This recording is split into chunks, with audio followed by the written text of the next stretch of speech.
This is the bigger picture of what Webpack is and does. Let's understand how it works behind the scenes, since it is such a crucial tool handling our whole build workflow. Behind the scenes, Webpack has four important features. It always needs at least one entry point. You can have multiple ones.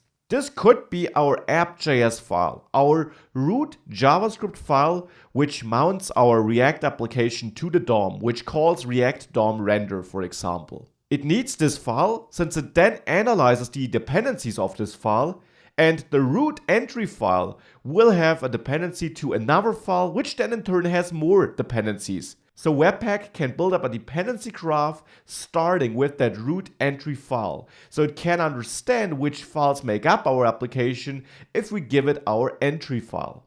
It then analyzes all the dependencies and bundles them together into an output we specify, like a bundle.js file in a dist folder. We specify the file name and where it should go. And there it will put all these dependencies into that file, correctly ordered and in one concatenated output file. This is the core functionality, but as I said, it's more than that. In between, there are two other important features we can utilize. For one, there are so-called loaders.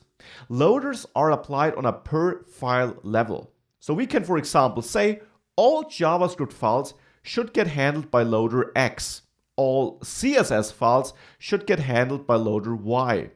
Babel loader and CSS loader are two popular examples which get used in a lot of projects.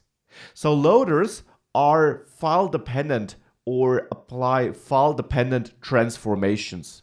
We also then have plugins where loaders are applied on a per file basis. Plugins then take the concatenated file, so the bundle, but before it's written to the output. Here we can apply some general transformations or optimizations, like uglifying.